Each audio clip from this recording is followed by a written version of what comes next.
You're seeing too many beautiful people every single day, and it's ruining your love life. Because when all you see is polished faces, especially those that match your type, you start believing that perfection is out there, always just one more swipe away. Maybe you chase that same tall, dark, and handsome vibe, or gym buff look. And guess what? There's an endless supply of those online. But here's something you might not expect. A 19th century German philosopher, Friedrich Nietzsche, saw this coming over 100 years ago, and he came up with a solution. I've put together this love intelligence chart based on Nietzsche's life works, ranking 5 of his most iconic writings, from the worst, most destructive way to approach love, all the way to the highest, most life-affirming vision, a vision that just might save us from the swiping and hookup culture. But first, I had a call that I'd like to share with you. Yo, I was just gonna ask you about those photos. Ever since I heard this story, I've just been obsessed with the idea of love. When was the first time you met her? I met your mother in 1998 when I was a junior. I was a resident advisor at the Rochester Institute of Technology. So I arrived 2 weeks before school. Thought I knew that everybody that was going to be at this meeting. My dad was right. He did know everyone at the meeting. Except for one.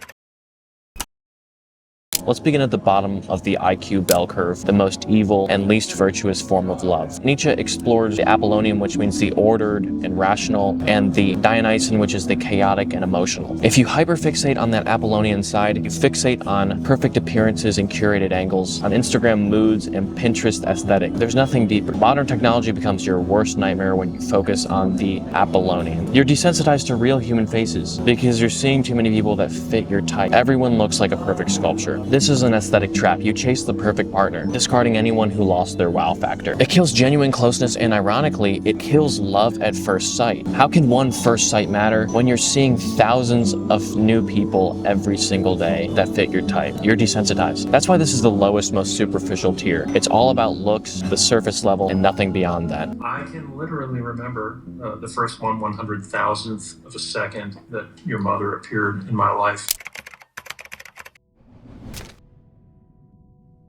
Moving on to a little bit higher in the bell curve, but still really dark. This is love as a power play. Wherever I found a living thing, there I found the will to power. If you misinterpret Nietzsche's famous will to power quote, you might see love as a battlefield. You're not satisfied with just collecting pretty faces. You want to dominate and manipulate. That might mean being concerned with not texting first, or, flaunting the hottest partner, or even belittling your date in order to gain power. This is extremely low intelligence because authentic intimacy shrivels when both people aren't vulnerable with each other. It's an improvement over pure aesthetics, but it's still toxic and manipulative. It's all about status and control. I genuinely don't think that time on a metaphysical level happens in the same way that it actually happens in reality. It's that there's a theory that all things are happening simultaneously rather than in a linear way.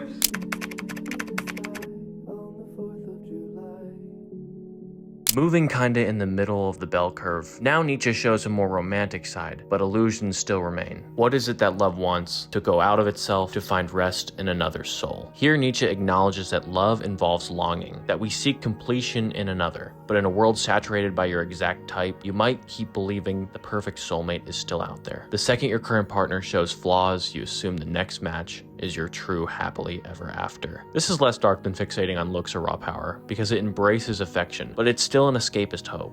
The next face, the next match, might be the one. You're chasing the rush of that perfect love at first sight scenario. But is love at first sight even possible? When I heard your mother's voice for the first time and everything, it felt so familiar to me, as if it was reaching back across time, or that we had already spent this time together. When we broke up, I think the thing that was so painful was almost as if I could feel slipping away from my future. It almost brings me to tears at this moment, really.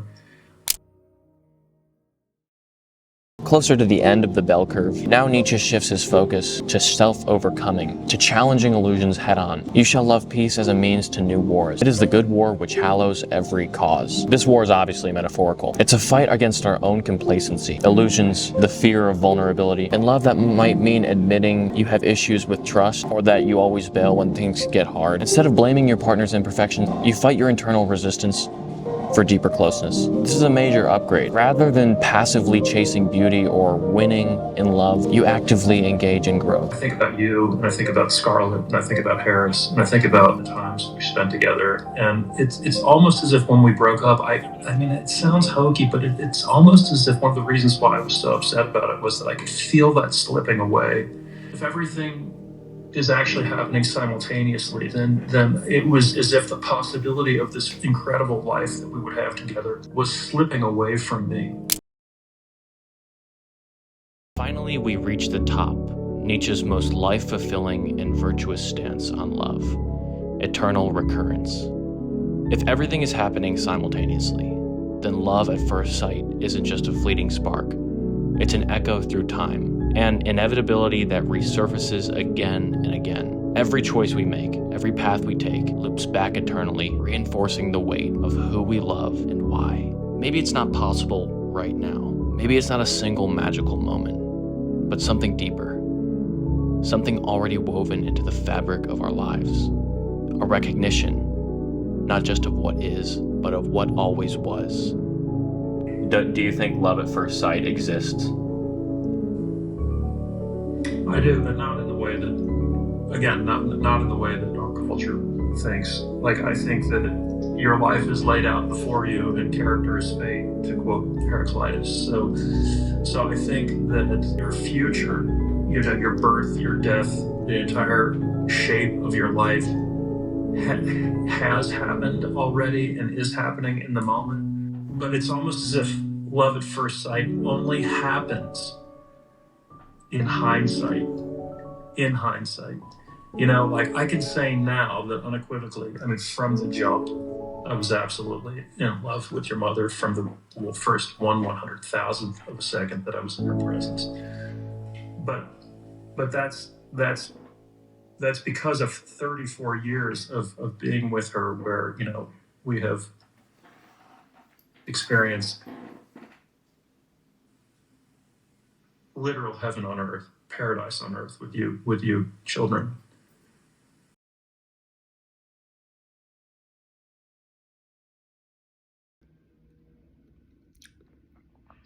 Jeez. Oh my God.